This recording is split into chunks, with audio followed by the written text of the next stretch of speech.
বন্ধুরা নমস্কার, আশা করি আপনারা ভালো আছেন। গল্পের ঢেউয়ে ঢেউয়ে আপনাদের স্বাগত। গল্প পাঠে আমি সাগর লাহিড়ী। বন্ধুদের কাছে একটা আমার প্রতিদিনকার মতোই এক বিশেষ অনুরোধ, গল্পগুলো পুরো শুনবেন। গল্পগুলো যদি পছন্দ হয়, আমার চ্যানেলের পুরো কন্টেন্ট যদি আপনার খুব ভালো লেগে থাকে, তাহলে চ্যানেলটি সাবস্ক্রাইব করে নিন, চ্যানেলটি শেয়ার করুন, লাইক করুন। ভালো থাকবেন।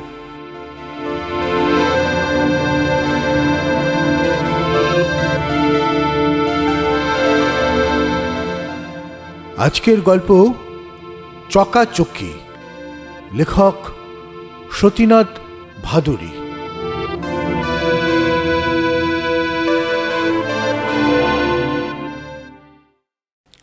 এ আমার শ্রদ্ধাঞ্জলি, একটি প্রেমের প্রতি। ধামাদাহা হাটের চকাচকি। চকাচকি নামটি আমারই দেওয়া, যদিও সে নাম পরে জেলা শুদ্ধ ছড়িয়ে পড়েছিল। প্রথম দর্শনেই আমার মুখ থেকে বেরিয়ে এসেছিল কথাটি, ঠাট্টা করে নয়, ভালোবেসে। হয়তো একটু ঈর্ষাও মেশানো ছিল ওই নামকরণের সঙ্গে।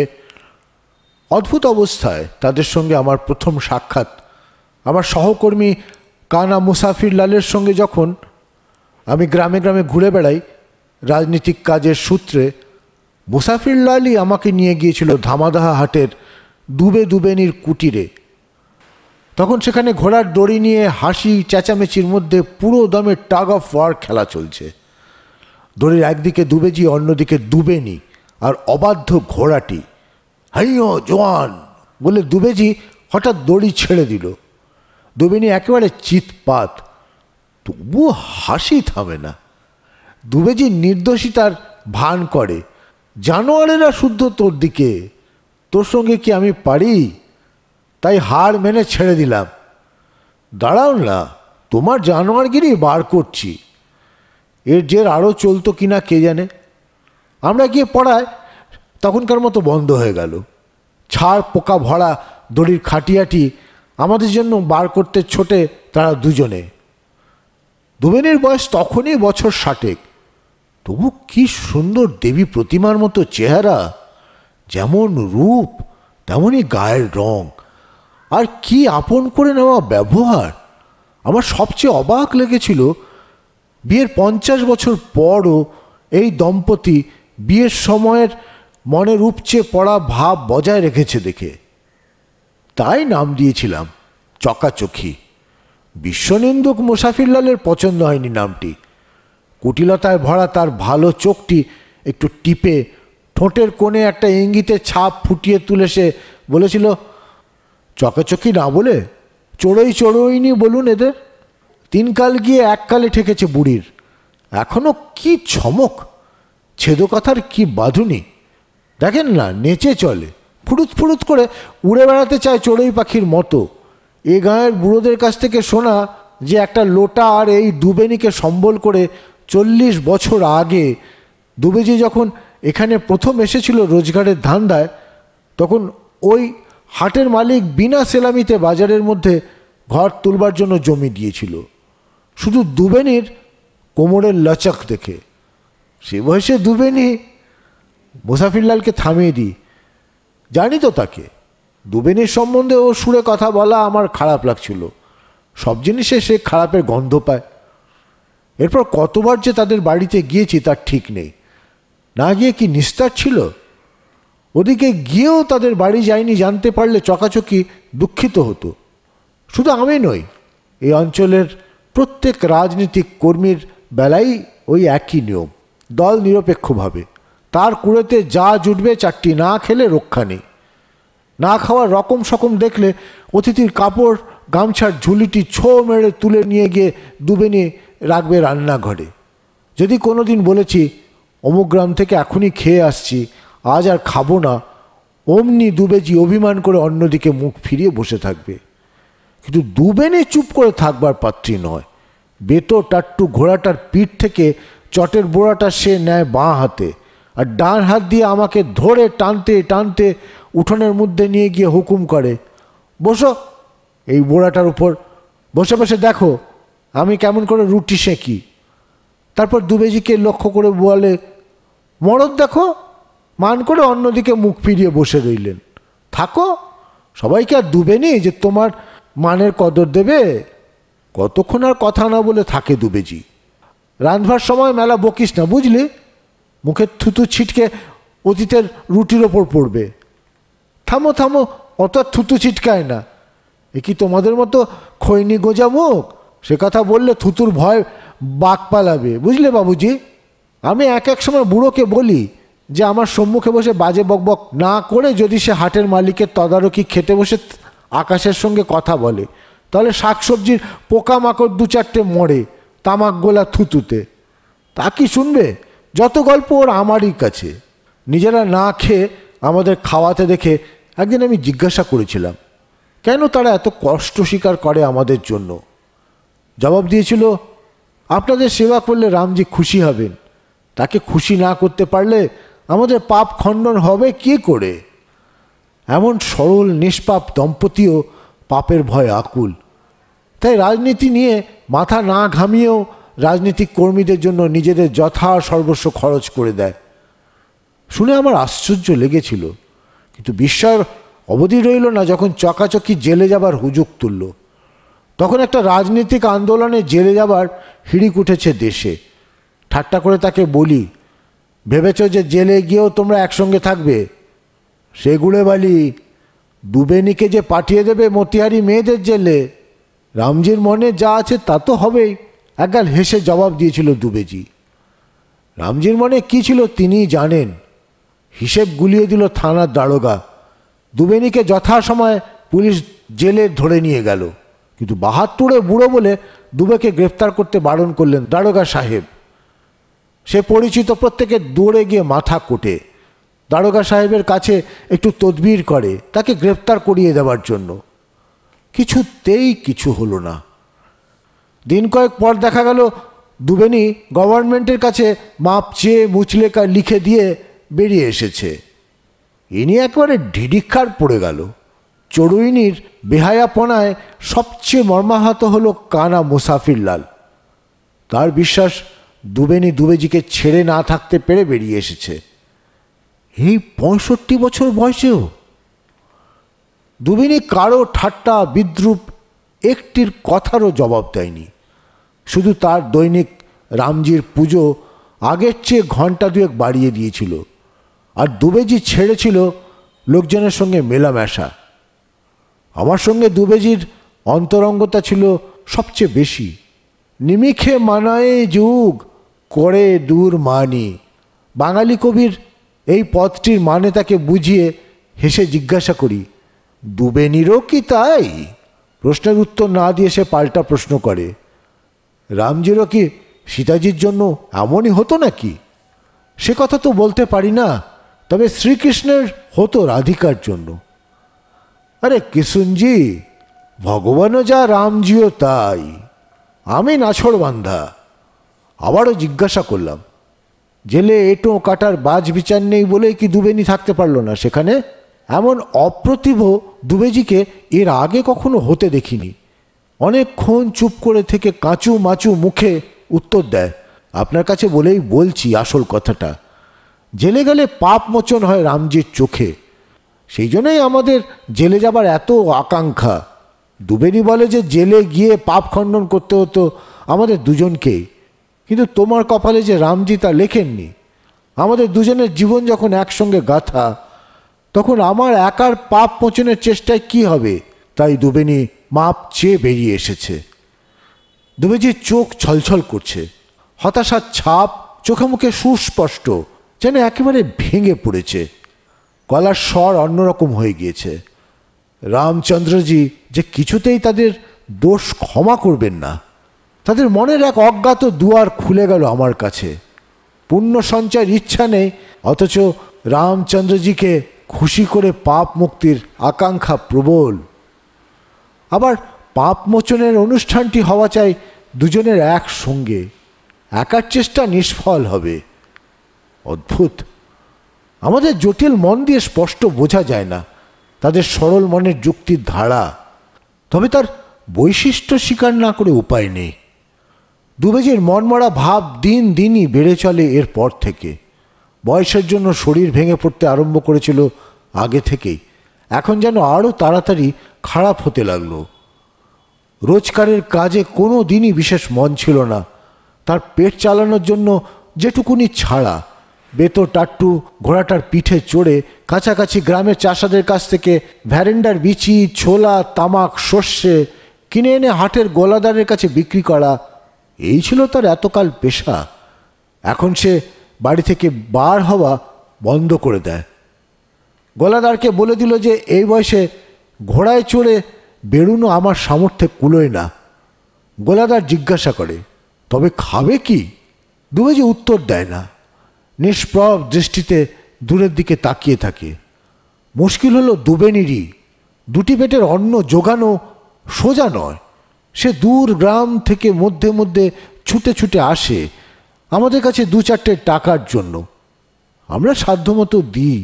যখন নিজেদের সাধ্যে কুলোয় না, তখন চকাচকির জন্য অন্য লোকের কাছেও হাত পাতি।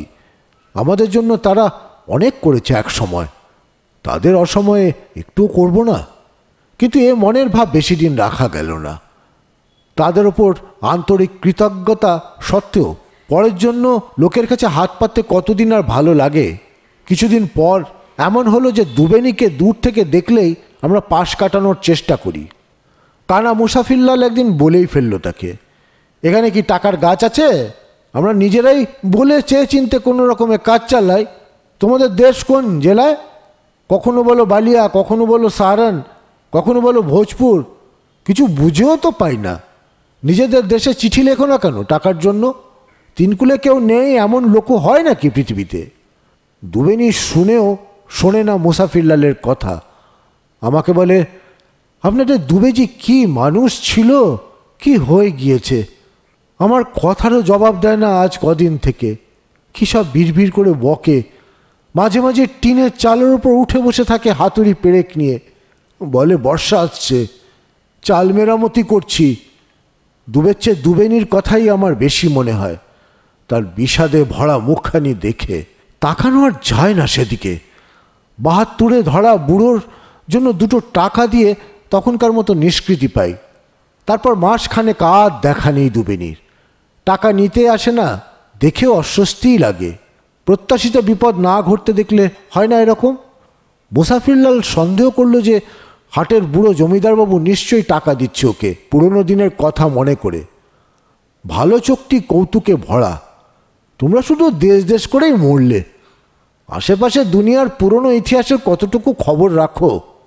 একদিন দুবেনি এলো চোখের জল নিয়ে। দুবেজির খুব অসুখ। কিছুদিন আগে হঠাৎ তার খেয়াল হয় যে দুবেনি বড় রোগা হয়ে গিয়েছে। তাকিয়ে তাকিয়ে অনেকক্ষণ ধরে দেখল। তারপর উঠে এসে এই কবজিটি আঙুলের বেড দিয়ে মেপে বলল, তুই 1.5 আঙুল রোগা হয়ে গিয়েছিস। দাঁড়া, দেখিয়ে দিচ্ছি পয়সা রোজগার করতে পারি কিনা। ঘোড়ার পিঠে বোড়া চাপিয়ে বেরিয়ে গেল। কত মানা করলাম, মাথা কুটলাম পায়, শুনল না। সে বুঝ কি এখন আর আছে? বেশি দূর যেতে হয়নি। পারবে কেন? ঘোড়াটাকে সন্ধ্যার সময় খালি পিঠে ঠুকঠুক করে ফিরে আসতে দেখেই আমার বুক কেঁপে উঠেছে। গোলাধারের কাছে গিয়ে কেঁদে পড়ি। সে লোক পাঠালো চারিদিকে। কিছুক্ষণ পরেই পুরানদাহার লোকেরা গরুর গাড়িতে করে দুবেজিকে পৌঁছে দিয়ে গেল আমার কাছে। তখন বেহুশ একেবারে। ঘোড়া থেকে পড়ে মাথায় চোট লেগে অজ্ঞান হয়ে গিয়েছিল। আমার ইচ্ছা তখনই আপনাকে এখানে নিয়ে আসি, কিন্তু গোলাদার বিসারিয়ার ডাক্তারকে ডেকে পাঠালে। ডাক্তারবাবু বললেন, এখন নড়াচড়া করলে রোগী বাঁচবে না। তারপর তো চলছেই। চোখ খুলল 3 দিন পরে। জ্ঞানও তেমনই জ্ঞান, ওই একরকমের জবুথুবু অবস্থা। না পারে লোক চিনতে, না পারে কিছু বলতে, শুধু তাকায়। আমার দিকে তাকায় কিন্তু আমাকে চিনতে পারে না। মুখে দুধ দিলে বেশ ঢুকঢুক করে খায়। ডাক্তার বলেছে খাওয়াতে বেশি করে। ঘোড়াটাকে বিক্রি করে তো এতদিন ওষুধপত্র চলল। আপনাদের কাছে আসবার ফুরসতই পাই না রোগী ফেলে। আজ মুদির ছেলেটাকে বাবা বাছা বলে বসিয়ে এসেছি। কে জানে থাকবে কিনা এতক্ষণ। এই জন্যই বাসে এলাম 1 টাকা খরচ করে। দুবেনির দুঃখের কাহিনী আর শেষ হয় না। বুঝলাম এখন দরকার টাকার, বেশি টাকার। মেয়ে মানুষের চোখে জল দেখলেই আমি কীরকম অভিভূত গোছের যেন হয়ে যাই। দুস্থ রাজনীতিক কর্মীদের সাহায্যের জন্য আমার কাছে একটি ফান্ড ছিল, তার থেকে 200 টাকা আমি দুবেনিকে দিলাম। তাকে বাসে চড়িয়ে দিয়ে যখন ফিরে এলাম তখন মুসাফিরলাল সাঙ্গপাঙ্গদের নিয়ে আমার বিরুদ্ধে ঘোট পাকাচ্ছে। পাবলিকের টাকা এরকম নাহক খরচ করা আর যে কেউ বরদাস্ত করুক সে করবে না। দুবে জেলে যায়নি, তার স্ত্রী মাপ চেয়ে বেরিয়েছে জেল থেকে। ওরা আবার রাজনৈতিক কর্মী হলো কবে থেকে?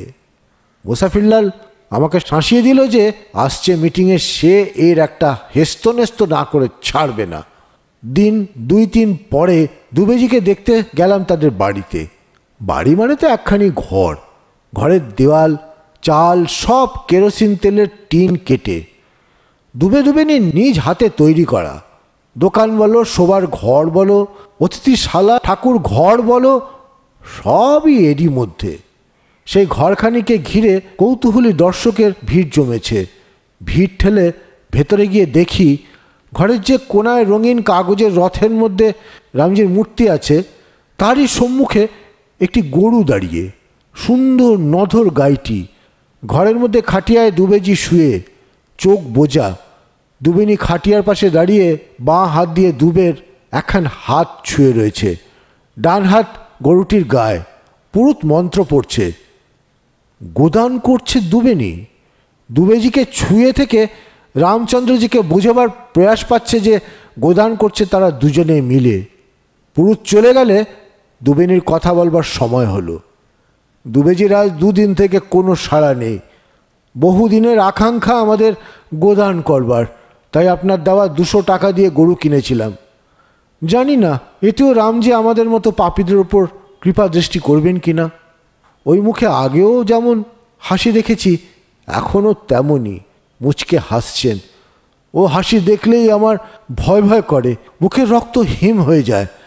আমাদের দুজনের সাপ মোচনের দরখাস্ত উনি নামঞ্জুর করেছেন বলেই বোধহয় এই দুষ্টুমির হাসি মুখে। বলছেন পাপের মুক্তি কি অত সোজা? দুবেনিরও কি মাথা খারাপ হয়ে গেল নাকি? পাপ মোচনের চেষ্টা এদের একটা বাতিকের মতো দাঁড়িয়ে গিয়েছে। টাকা দিলাম ওষুধপত্রের জন্য, খরচ করে দিল গোদানে। আমারই ভুল। নগদ টাকা না দিয়ে ওষুধপত্র কিনে দেওয়া উচিত ছিল। এদের মনের নাগাল পাওয়ার দায়। দুবেজিকে এই অবস্থায় ফেলে চলে আসতে মন সরল না। থেকে গেলাম সেখানে সেদিন। বুঝলাম যে দুবেজির আর দেরি নেই।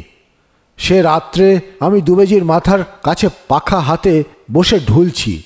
আমি থাকায় দুবেনি একটু মনে বল পেয়েছে। সে হাত জোর করে বসে আছে রামজির রথের সম্মুখে, ধ্যান করছে চোখ বুজে। পাপীদের দরখাস্ত নামঞ্জুর করা হাসিটি পাছে চোখে পড়বে ভেবে চোখ খুলতে সাহস পায় না। নিশুতি রাতের নিস্তব্ধতা হঠাৎ ভঙ্গ হলো কেরোসিন তেল দিয়ে তৈরি ছাপ্পড়ের ওপর বৃষ্টি পড়ার শব্দতে। রামজিকে প্রণাম করে দুবেনি উঠে এলো খাটিয়ার ওপর জল পড়ছে কিনা দেখতে। বৃষ্টি পড়বার সময় খাটিয়া মধ্যে মধ্যে সরাতে হয়। এখন বাবুজি আছে, 2জন লোক না হলে খাটিয়া সরানো যায় না। তখন মাটির ভাঁড় রাখতে হয় খাটিয়ার ওপর। ভাগ্যিস ও পাগল কদিন থেকে বেহুশ হয়ে আছে, নইলে এই রাত দুপুরেই হয়তো বাতি কুটত হাতুড়ি পেরেক নিয়ে চালের ওপর উঠবার। খাটিয়া সরানো হলো। কূপের মৃদু আলোতেও বোঝা গেল দুবেনি কাঁদছে। বাবুজি, বিপদের সময় তুমি যা করেছ সে ঋণ আমাদের গায়ের চামড়া দিয়ে তোমার পায়ের জুতো তৈরি করে দিল, শোধ হবার নয়। আচমকা এই অলংকার বহুল কৃতজ্ঞতা নিবেদনে অস্বস্তি বোধ করতে লাগলাম। এ তো দুবেনির স্বাভাবিক ভাষা নয়, অথচ কান্নার ফাঁক দিয়ে স্বতঃস্ফূর্তভাবে বেরিয়ে আসা কথা। এতক্ষণ ধরে জপে বসেও সে নিজের মনকে শান্ত করতে পারেনি। ঝড় বয়ে চলেছে মনের মধ্যে তার।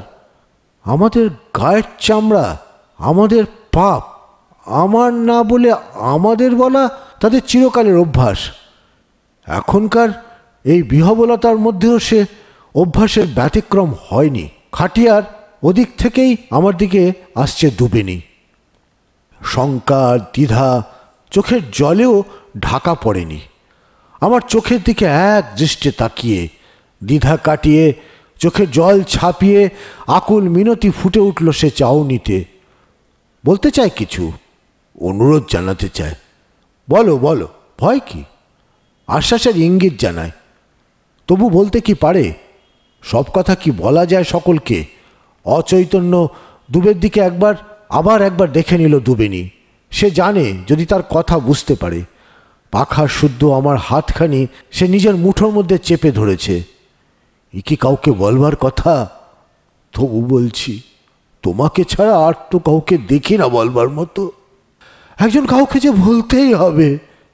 40 বছর ধরে চেপে চেপে কথাটা একবারে জমে পাথর হয়ে উঠেছে বুকের মধ্যে।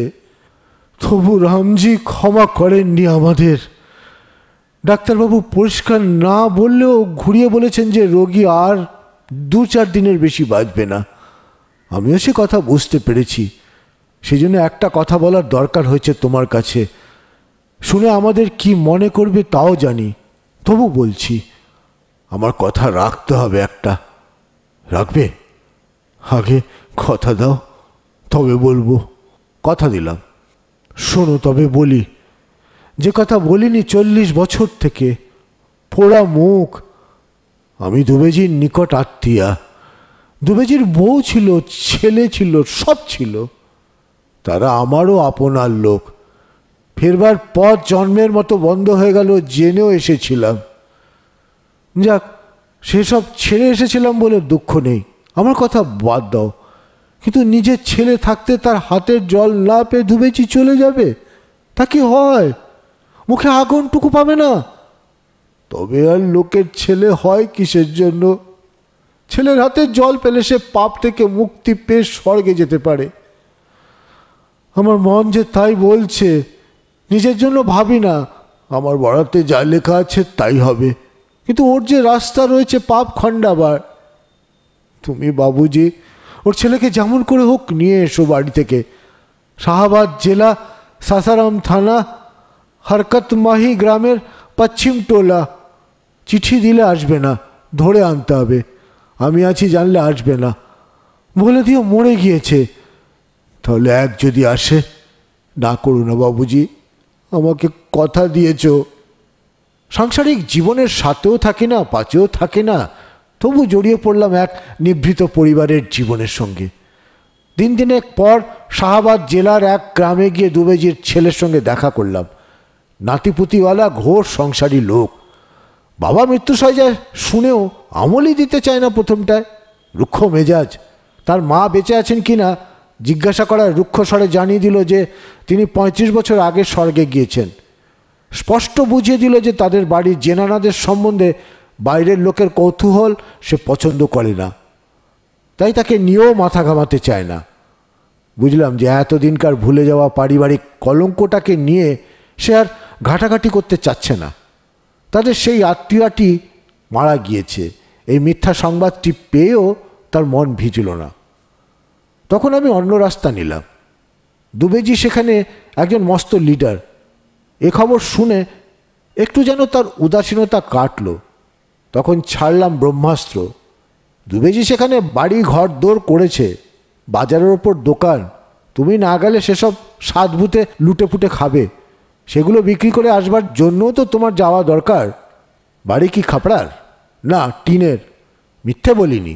বাড়ি যে কেরোসিনের টিন দিয়ে তৈরি, শুধু সেই কথাটি খুলে বললাম না। এই ওষুধেই কাজ হলো। তাকে সঙ্গে নিয়ে এক সন্ধ্যায় যখন ধামদাহা হাটে পৌঁছালাম, তখন দুবেজির শবদেহ বার হচ্ছে। কানা মুসাফিরলালের ব্যবস্থা ত্রুটিহীন। আশেপাশে গ্রামের রাজনৈতিক কর্মীদের সে ডাকিয়ে এনেছে। বিস্তর লোক উঠেছে। নিশান, শোভাযাত্রা, অ্যাসিটিলিন আলো, যেমন হওয়া উচিত তার চেয়েও অনেক বেশি। আমাদের দেখেই মুসাফিরলাল এগিয়ে এলো। তাকে আলাদা দূরে নিয়ে গিয়ে বলে দিলাম যে এই হচ্ছে দুবেজির ছেলে। তাকে যেন কিছু গোলমেলে কথা না জিজ্ঞাসা করা হয়। ছেলে? মুসাফিরলাল অবাক হয়ে গেল। তারপর চাপা গলায় আমাকে শোনালো দুবেজির মৃত্যুর চেয়েও চাঞ্চল্যকর খবর। দুবেনি পালিয়েছে। আমি এখানে এসেছিলাম পরশুরাতে তোমার খোঁজে, তখনও দুবেনি ছিল। আমাকে রুগীর কাছে বসিয়ে সে একটা ছুতো করে বাইরে যায়, আর ফেরেনি। বুঝলে ব্যাপারটা? বিদেশে এক কানা করিও না নিয়ে যে রোজগারের ধান্দায় আসে, সে কি কখনো বউকে সঙ্গে করে নিয়ে আসে প্রথমেই? এসে মাথা গুজবার মতো একটা জায়গা করে নিয়ে তবে না লোকে বউ আনে। আমি চিরকাল বলেছি। তার কথার শেষ পর্যন্ত শোনবার উৎসাহ তখন আমার নেই। বুঝলাম যে মুসাফিরলাল এখানে আসায় দুবেনি হাতে স্বর্গ পেয়েছিল। সে না এলে রুগীকে একেবারে একা ফেলে বোধহয় দুবেনি পালাতে পারত না। মুসাফিরলাল এখনও বোধহয় ভাবছে যে সে পালিয়েছে রোগীর সেবা করতে করতে বিরক্ত হয়ে। কিন্তু আমি তো জানি দুবেকে মৃত্যুশয্যায় ফেলে চলে যাওয়ার সময় তার বুক ফেটে গিয়েছে। তবু নিজেকে নিশ্চিহ্ন করে মুছে ফেলে দিয়ে সে দুবের একার পাপ মোচনের ব্যবস্থা করে গিয়েছে। একটি ছোট্ট নদীর ধারে শ্মশান ঘাট, ভাদ্র মাস। শ্মশান ঘাটের কাজটুকু ছাড়া প্রায় সর্বত্রই জলে ভরা। যেখানে জল নেই সেখানে কাশের বন, চিতা জ্বলছে। আলো পড়ে ওপারের অন্ধকারের বুকে কাশ ফুলের চুনকাম বেশ স্পষ্ট হয়ে উঠেছে। দুবেজির ছেলে একটিও কথা বলেনি এখনো পর্যন্ত। বোধহয় বাড়ি দেখে হতাশ হয়েছে। সকলেই চুপচাপ। হঠাৎ ওপারের কাশবন নড়ে উঠল। চুনকামের মধ্যে যেন একটু ফাঁক, স্পষ্ট দেখা যায় না কিছুই। কাশের সমুদ্রের মধ্যে খসখসানির ঢেউটা মিলিয়ে গেল। বুঝলাম হয়তো আমার সন্দেহ মাত্র, ভুলও হতে পারে, কে জানে। সকলেই সেই দিকে তাকিয়ে। দুবের ছেলেও। মুসাফিরলাল বলে, শিয়াল টিয়াল হবে বোধহয়। তাকিয়ে দেখি তার ভালো চোখটির ওপর চিতার আলো পড়েছে, দরদে ভরা। তার পরিচিত কুটিল দৃষ্টি গেল কোথায়?